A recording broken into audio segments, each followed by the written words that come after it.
कि अगर आप सभी लोगों को टेलरिंग का या बुटीक का बिजनेस करना है तो किस तरह से वो कर सकते हैं। आपको एक नया बुटीक खोलना है तो किस तरह से बुटीक खोल सकते हैं और इजीली कस्टमर को अपने पास तक बुला सकते हैं, कस्टमर तक जा सकते हैं, या क्या आपको करना चाहिए अगर आप टेलरिंग का बिजनेस करने की सोच रहे हैं। धागे हो गए, बटन हो गए, सुई हो गई, अस्तर हो गए, फॉल हो गए, टिच बटन, ब्लाउज हुक, इस तरह की आइटम हो गई। इस तरह की अगर आपको आइटम रखनी है तो आपको क्या करना है। अगर हमारी शॉप पर ही देखें तो कम से कम मेरे पास 5000 प्लस कलरों का कलेक्शन है सिर्फ अस्तर के अंदर। आप लोगों के लिए एक बहुत ही अच्छा कॉम्बो बना सकते हैं जिसमें आप लोगों के पास सारी वैरायटी आ जाएगी हमारी। हेलो दोस्तों, कैसे आप सभी लोग। आपका स्वागत है आदिनाथ टेक्सटाइल की एक और नई वीडियो में। आज की वीडियो थोड़ी सी खास होने वाली है, तो मैं आप सभी लोगों से रिक्वेस्ट करूंगा कि इस वीडियो को एंड तक देखें। अगर आपको कुछ सीखने को मिलता है तो वीडियो को लाइक करना बिल्कुल ना भूलें और चैनल को सब्सक्राइब करना बिल्कुल ना भूलें। सबसे पहले मैं आप सभी लोगों को अपने बारे में बता देता हूँ। हमारी आदिनाथ टेक्सटाइल के नाम से शॉप है जो शांति मोहल्ला गली नंबर 17 में सिचुएटेड है। इसके आसपास दो नियरर मेट्रो स्टेशन पड़ते हैं, एक ईस्ट आज़ाद नगर का मेट्रो स्टेशन है और एक सीलमपुर का मेट्रो स्टेशन है। अगर आप शॉप पर आकर कुछ सामान लेना चाहते हैं या फिर घर बैठे माल ऑर्डर करना चाहते हैं तो स्क्रीन पर दिए हुए नंबरों पर कांटेक्ट करें। हम आप सभी लोगों को घर पर भी माल प्रोवाइड करा देंगे। और अगर आप हमारी शॉप पर आते हैं तो आपको काफ़ी सारी वैरायटी हम दिखा देंगे जिसमें से आप इजीली माल सेलेक्ट कर सकते हैं और चूज़ करके माल परचेज कर सकते हैं।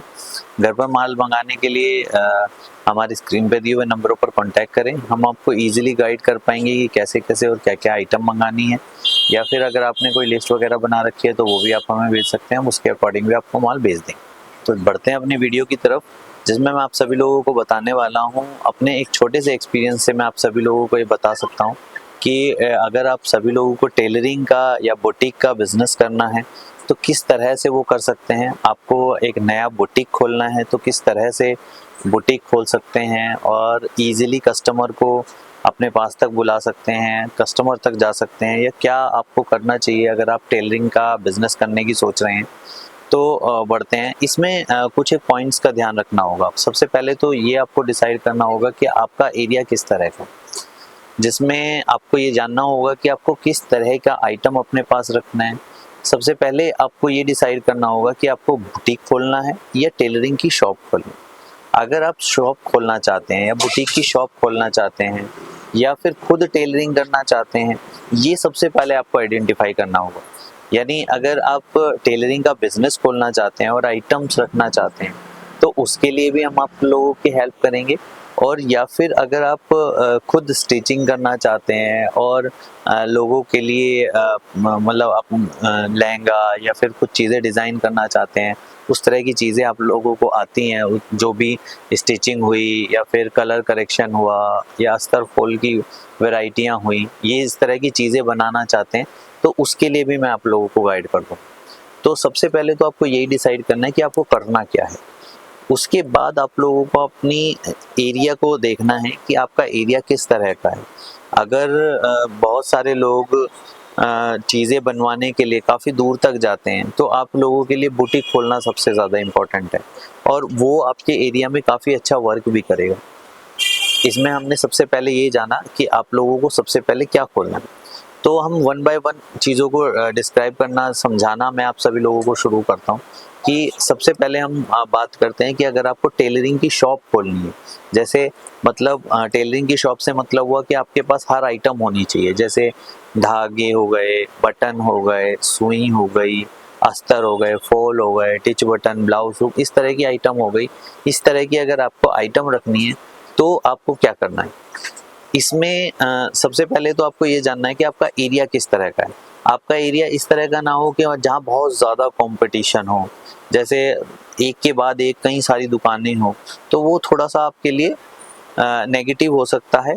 अगर आप देखना चाहते हैं तो ऐसे एरिया में भी काफ़ी अच्छी आपकी शॉप चल सकती है, क्योंकि अगर इस तरह का आपका एरिया है तो वहाँ पर कस्टमर की रीच बहुत ज़्यादा होगी, वहाँ पर कस्टमर पहले से ही आते होंगे, आपको ये पहले से ही पता होगा कि हाँ इस तरह के कस्टमर यहाँ पर आते हैं, तो आपको मतलब कस्टमर को पकड़ना, कस्टमर को अपनी दुकान तक लाना काफ़ी ईजी हो जाएगा। दूसरा ये चीज़ होगी कि अगर आपको इस तरह की शॉप स्टार्ट करनी है तो शुरुआत थोड़े जिस भी लेवल से आप करना चाहते हैं, जैसे आपका बजट किस तरह का है ये आपको डिसाइड करना होगा।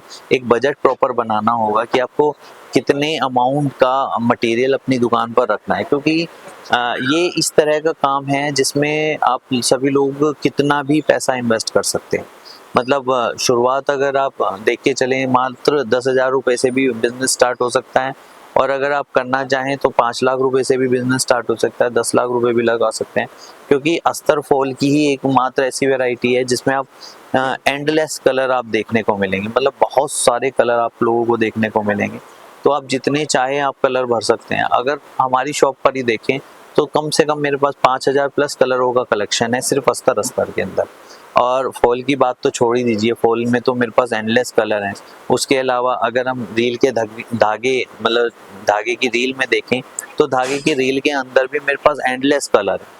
तो अगर आप बिजनेस करना चाहते हैं तो आपको एक बजट डिसाइड करना होगा कि कितने रुपए से आप अपना बिजनेस स्टार्ट करना चाहते हैं, क्योंकि शुरुआत में आपको ये नहीं पता होगा कि जब आप दुकान खोलेंगे या बिजनेस स्टार्ट करेंगे तो किस तरह का कस्टमर आपकी शॉप पर आएगा। तो ये जानने के लिए आपको एक बजट डिसाइड करना होगा कि इतने रुपए का माल मेरे को अपनी शॉप पर रखना है, दुकान पर इतनी वैरायटी रखनी है और इतनी तरह की आइटम और इतनी बजट में मेरे पास होनी चाहिए।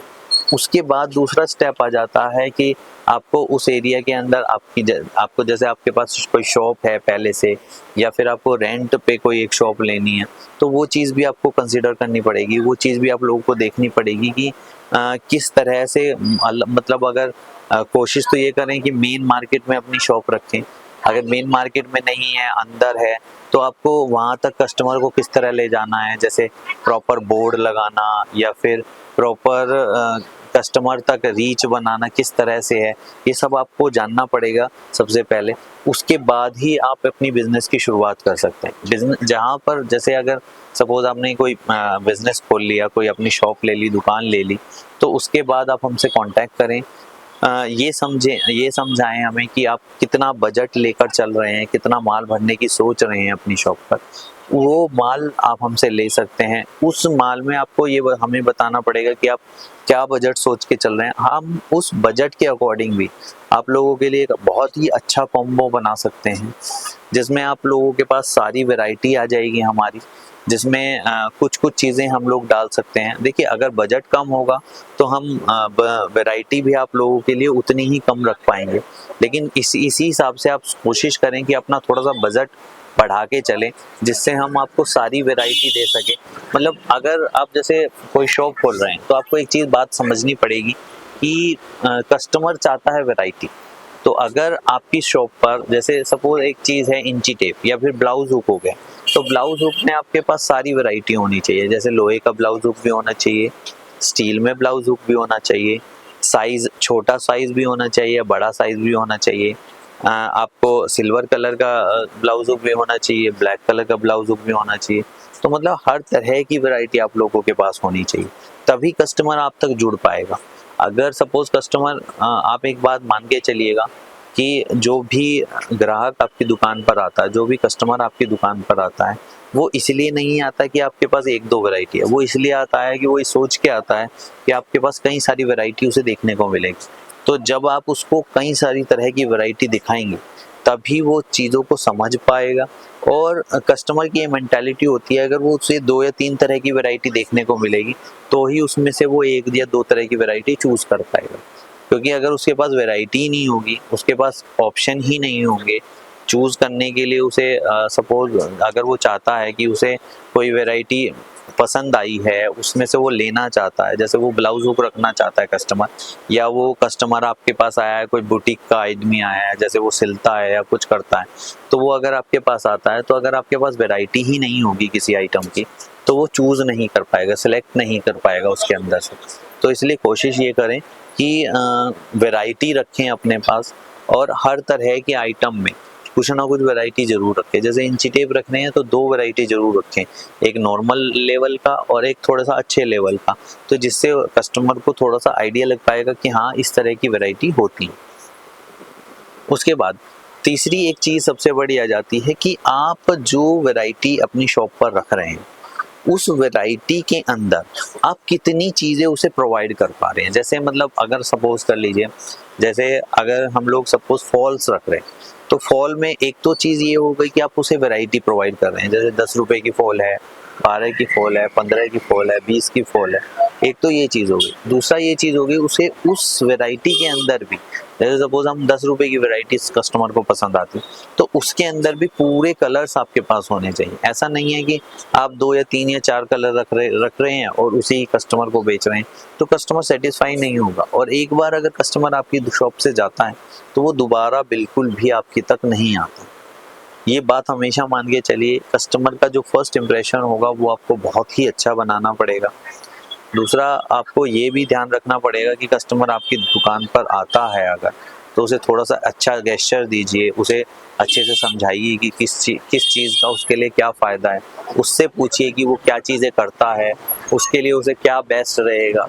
कई बार ऐसा होता है कि कस्टमर बोलता रहता है, उसे सपोज किसी तरह की कोई पेस्टिंग चाहिए तो उससे ये पूछना पड़ेगा कि आपको वो पेस्टिंग किस यूज़ में लेनी है, जैसे कॉलर में लेनी है या फिर गले बनाने के लिए पेस्टिंग चाहिए, या पेस्टिंग की जगह उसे बने बनाए गले भी दे सकते हैं, वो उसमें भी सेटिस्फाइड हो जाएगा। तो उससे बात करते रहना ज़्यादा इम्पॉर्टेंट है। लेकिन ये सारी चीज़ें बाद की हैं जब आप बिज़नेस खोल लेते हैं, लेकिन उस बिज़नेस खोलने से पहले सबसे चीज़ें, अब मैं आपको थोड़ा सा समराइज़ अगर करूँ, सब थोड़ा सा समझाऊँ, तो सबसे पहले बजट बनाइए, लोकेशन देखिए, कस्टमर का बेस देखिए। दूसरा ये भी कर सकते हैं, थोड़े से कस्टमर से 1-on-1 कांटेक्ट कर सकते हैं, चीज़ों को समझा सकते हैं उनसे। अगर कस्टमर जैसे दुकान पे आता है तो उन्हें समझा सकते हैं, या फिर अगर आपके रिलेटिव में कोई ऐसा इस तरह का काम कर रहा है तो उन्हें भी आप अपनी सी चीज़ें बेच सकते हैं। तो रिलेटिव का होना, मतलब उनसे बातें भी होना, वो भी बहुत ज़्यादा इम्पोर्टेंट है। आप उनसे समझ भी सकते हैं कि किस किस चीज़ की ज़रूरत होती है। सबसे पहले तो ये भी ज़रूरी होता है कि अगर जैसे आप सामान दुकान पे रख रहे हैं तो आपको ये भी समझना बहुत ज़रूरी है कि आप शुरुआत किन किन आइटम से करने वाले हैं। लेकिन इस चीज़ के लिए हम इन सारी प्रोसेस में हम आपकी काफ़ी ज़्यादा हेल्प कर सकते हैं। तो स्क्रीन पे दिए हुए नंबर पर हमसे कांटेक्ट कर सकते हो और हमें समझा सकते हो कि आप क्या सोच के चल रहे हो, क्या चीज़ें करने वाले हो। दूसरा आप हमसे ये भी एडवाइस ले सकते हो कि हमें शुरुआत में क्या क्या चीज़ें रखनी चाहिए, या फिर अगर जैसे आप कोई बजट सोच के चल रहे हो तो वो आप बजट हमें बताइए, हम उसके अकॉर्डिंग आपके लिए कुछ एक कॉम्बोज वगैरह भी बना देंगे। तो वो सारी चीज़ें भी आप लोग कर सकते हैं। एक दूसरी कैटेगरी हमने बात करी, इसमें बुटीक वगैरह के लिए भी है। जो जैसे अगर आप बुटीक खोलना चाहते हैं तो बुटीक में सबसे ज़्यादा इम्पोर्टेंट रोल, मतलब ये सबसे ज़्यादा इम्पोर्टेंट ये चीज़ हो जाती है कि आपको अपने कॉन्टैक्ट्स, जो आपके फ़ोन के कॉन्टैक्ट्स हैं, आपको उनसे जानना है कि वो कहाँ पे वो चीज़ें सिलवाते हैं। तो आपको उनसे बात करनी है, उनको आपको कुछ एक अच्छी सर्विसेज देनी है ताकि वो माउथ टू माउथ किसी दूसरे को भी समझा सके उस चीज़ के बारे में। तो वो सारी चीज़ें भी बहुत ज़्यादा इम्पोर्टेंट हो जाती हैं। हालाँकि आजकल तो बुटीक में भी आजकल आपको काफ़ी सारी चीज़ें देखने को मिल जाएगी टेलरिंग की, लेकिन उसके अंदर भी आपको बहुत सारी चीज़ें देखने को मिलेंगी जो आप अपनी शॉप पर रख सकते हो और हमसे परचेज़ कर सकते हो। उसके अंदर भी हालाँकि सारी चीज़ें वही ज़्यादातर रहती है। अगर जैसे बुटीक के साथ-साथ आपको शॉप के सामान भी अपनी बुटीक पे रखने हैं, तो उसके अंदर भी यही सारी चीज़ें रहेंगी कि आपको थोड़ा-सा एक आइडिया होना चाहिए कि आपके आस-पास क्या चल रहा है, आपके आस-पास क्या मार्केट है, कहीं बहुत ज़्यादा कॉम्पिटिशन है, कहीं कम कॉम्पिटिशन है। तो वो सारी चीज़ें आपको एनालाइज़ करनी होगी और उसके अंदर, उन चीज़ों के अंदर हम आपकी बहुत ज़्यादा हेल्प कर सकते हैं। तो कोशिश करें कि हमसे कांटेक्ट करें। बाकी मैंने आपको ये तो सब चीज़ें बता ही दी हैं। अगर इसके बाद भी आपका कुछ क्वेश्चन हमारे लिए रह जाता है तो कोशिश करें हमें इंस्टाग्राम पर डीएम करें। हमारे इंस्टाग्राम पेज को ज़रूर फॉलो करें। हम उसके डीएम में आप लोगों के लिए हमेशा अवेलेबल रहते हैं। यूट्यूब का कमेंट सेक्शन तो आप लोगों के लिए खुला हुआ है ही, चाहे जितने मर्जी क्वेश्चन पूछिए, हम बहुत सारे कमेंट्स का रिप्लाई करने की हमेशा कोशिश करते रहते हैं। बाकी आप हमारी वीडियो को लाइक ज़रूर करें, चैनल को सब्सक्राइब ज़रूर करें। और हाँ, एक चीज़ और, अगर आपके नोन में कोई टेलरिंग का काम करने की सोच रहा है तो उन्हें भी हमारी वीडियो सजेस्ट करें, ताकि वो भी ये चीज़ें जान पाए, उनकी भी थोड़ी सी हेल्प हो पाए कि वो किस तरह टेलरिंग का काम स्टार्ट कर सकते हैं, क्या क्या क्या चीज़ें हैं। इसके अलावा भी अगर आपके कुछ क्वेश्चंस हमारे पास बाकी मतलब आप सोचते हैं कि आपके इस तरह के क्वेश्चन हैं, सवाल हैं, तो वो भी हम लोगों से पूछिए, हम कोशिश करेंगे आप सब लोगों के कमेंट्स का जवाब भी देंगे। और सबसे आसान तरीका हमसे जुड़ने का इंस्टाग्राम है, आप उन पर हमें फॉलो कर लीजिए और रेगुलरली उस पर भी वीडियोस आती रहती हैं। कोशिश तो करते हैं, हालांकि कम ही पोस्ट कर पाते हैं, लेकिन उस पर भी वीडियोस आती रहती हैं, तो उस पर भी फॉलो कर लीजिए। और डीएम में कुछ क्वेश्चन हो तो वो पूछते रह सकते हैं। थैंक यू, बाय बाय, मिलते हैं अपनी नेक्स्ट वीडियो में, बाय।